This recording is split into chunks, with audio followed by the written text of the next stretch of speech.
Hello. आज मैंने एक व्लॉग देखा। रितु यादव के नाम से उनका चैनल है और उनके हस्बैंड एक्सपायर हो गए।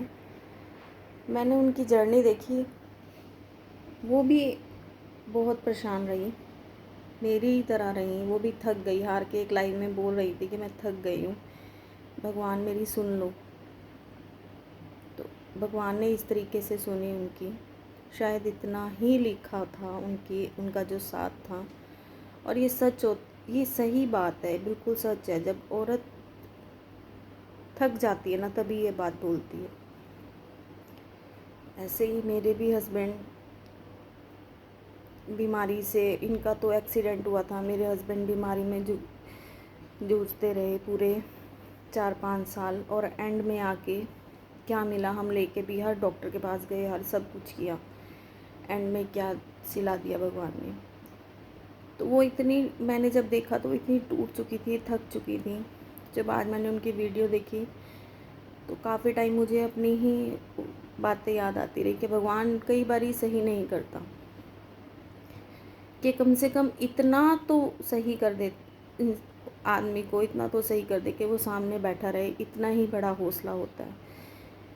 लेकिन भगवान, कहते हैं ना, भगवान के आगे किसी की नहीं चलती है। और जब अब ये अकेले उसको ये लाइफ काटनी पड़ेगी ना, बहुत मुश्किल होगा, बहुत ही मुश्किल, बहुत मुश्किल होता है।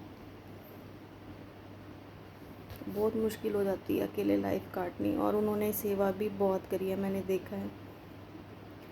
तो कई बार भगवान पर भी गुस्सा आ जाता है, भाई कहीं तो सुनो हमारी। लेकिन नहीं सुनते, हार के इंसान यही कहता है बस सब, क्योंकि सच्चाई पता होती है।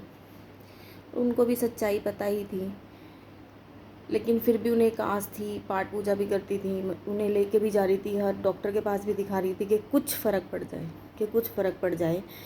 क्योंकि जब डॉक्टर्स बोलते हैं तो साफ ही बोल देते हैं और सबको होश नहीं होती है। तो ऐसे ही हमें भी, मुझे भी पता था सब कुछ, लेकिन फिर भी आस थी कि नहीं।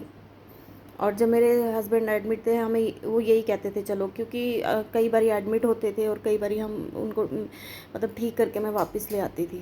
तो इस बार गए तो आए नहीं। तो यही होता है कि एक आस रहती है कि नहीं, शायद ठीक हो जाएंगे, शायद ठीक हो जाएंगे। तो बस अब यही है, भगवान उनको हिम्मत दे और उनके पति की आत्मा को शांति दे। लेकिन पति के बाद जो लाइफ होती है ना, वो बहुत डिफ़िकल्ट हो जाती है, बहुत। तो आज बड़ा बुरा लगा ये देखकर, जैसे उनकी जर्नी थी सेम मेरी थी, और बहुत रोना आया उस चीज़ को देखकर।